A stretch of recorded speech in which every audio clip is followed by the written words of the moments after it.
Sementara masalah rumah tangga Bopa Castello masih menyisakan prahara, inilah kesiapan Ayu Ting Ting menyandang status baru. Meski sidang perdana perceraiannya tak dihadiri Angie, Ayu justru merasa puas hati lantaran akan semakin mempercepat sidang perceraian keduanya seperti yang selama ini diharapkan Ayu Ting Ting. Tapi benarkah dalam sidang kedua nanti Angie akan hadir di Pengadilan Agama Depok? Lantas benarkah Angie merasa gerah dan tertantang untuk hadir karena sejumlah pernyataan Ayu dan kuasa hukumnya? Kita minta kalau misalnya 2 minggu lagi memang nggak hadir juga, ya udah kita minta keputusan. Jadi udah nggak bertele. Mungkin di sidang berikutnya ya tanggal 1 kalau nggak salah. Kita lihat nanti kalau emang memungkinkan dan pengacara saya datang ya mungkin saya datang.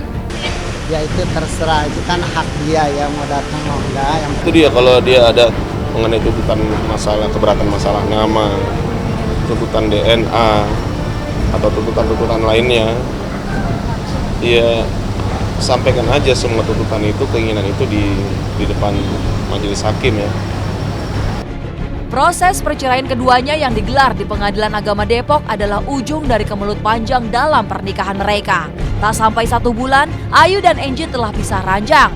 Apalagi dalam rentang waktu itu, Ayu harus menelan pil pahit lantaran sang suami kerap diisukan bermain hati dengan sejumlah wanita lain. Dan perceraian adalah harga mati bagi Ayu meski ia telah membuka pintu maaf untuk sang suami.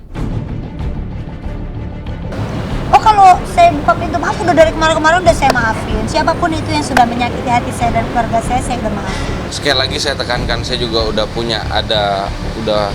beretikat buat semuanya memperbaikin semua, untuk mengembalikan semua. Tapi tetap tidak bisa dan tetap tidak bertemu. Mau seperti apa lagi kalau emang udah jalannya seperti ini ya udahlah. Karena dari awal juga sekali lagi saya tekankan kalau dari awal saya udah mencoba buat memperbaiki, untuk membenarkan semuanya biar semuanya baik lagi. Kalau emang saya ada salah saya minta maaf kan dari awal juga, tapi tetap nggak bisa. Saat perceraian tinggal menanti hari dan tak bisa ditawar lagi dan sudah menjadi harga mati, benarkah kini Angie dibebat penyesalan lantaran tak mampu mempertahankan keutuhan rumah tangga mereka? Seperti apa curahan hati saat ia tak bisa menatap darah dagingnya sendiri lantaran semua permasalahan ini?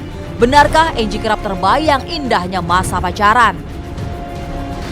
Ya kalau dibilang sedih, dibilang kecewa banget ya, karena kita lihat balik lagi kalau kita flashback tuh seperti apa sih dulunya, seperti apa pacarannya. Tapi kan ya mungkin namanya juga manusia ya, mungkin ada rasa sebel, rasa benci, ya udahlah saya terima. Dia juga nggak mungkin mikirin anak, ribet kali mikirin cewek lain. Penyesalan Angie kian menjadi jadi saat Ayu terlanjur disakiti. Bahkan biduan dangdut satu ini enggan menerima nafkah dari Angie. Benarkah jika Angie masih ingin memberi nafkah untuk sang buah hati Bilqis Humaira Razak? Bagaimana jika Ayu masih kekeh menolak segala pemberian dari Angie? Gimana mau menafkahi? Saya mau memperbaikin semuanya aja, itu udah ditutup semuanya. Saya ke rumahnya juga udah nggak bisa buat ketemu lagi dengan Ayu. Jadi kalau dibilang tidak menafkahi, saya mau ketemu aja nggak bisa. Gimana saya mau nafkahin kan? Masih nafkah kemarinnya diungkit-ungkit, serem ah, katut. Nggak usah, insya Allah, bukannya saya sombong. Insya Allah walaupun saya cuma sedikit penghasilan, yang penting ada, bisa menghidupi anak saya. Daripada nanti jadi bahan ungkit-ungkitan, saya nggak mau. Kasihan anak saya. Kalau diminta untuk menafkahi, nggak usah diminta juga. Saya dari awal juga namanya sebagai suami adalah maksudnya kewajiban seorang suami ialah menafkahi seorang istri dan menafkahi anak. Jadi sampai kapanpun apabila diperlukan saya untuk menafkahi, saya akan menafkahi sampai kapanpun.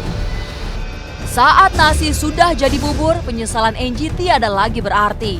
Ayu telah memantapkan hati untuk menyudahi segala kisah di antara mereka. Tapi apa yang membuat Ayu begitu berhasrat untuk segera mendapat kepastian statusnya? Benarkah ada sosok lain yang siap menggantikan Angie? Dan apa yang membuat Angie masih berharap bisa kembali menyatukan serpihan kehancuran rumah tangganya dengan Ayu Ting Ting suatu saat nanti? Tapi benar nggak ada Cinta saya cuma untuk anak dan kedua orang tua saya. Untuk Ya itu tadi saya bilang, untuk dibenarkan, untuk diperbaikin lagi, saya rasa udah nggak bisa. Ya namanya perempuan, saya nggak munafik, pasti butuh yang namanya kasih sayang. Tapi kalau untuk saat ini saya tetap fokus buat si kecil dulu gitu. Urusin ini dulu aja deh biar cepat selesai gitu. Fokus karir anak dulu aja. Tapi mungkin suatu saat juga semuanya akan membaik, bisa menjadi baik lagi ya. Kenapa enggak bisa jadi baik, itu aja.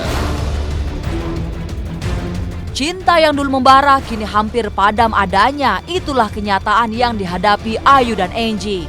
Lalu seperti apa cinta yang dikisahkan Muhammad Al-Ghazali, putra sulung Ahmad Dhani dengan Ariel Tatum? Seperti apa pula Al menanggapi sosoknya yang jadi idola baru apalagi bagi remaja wanita?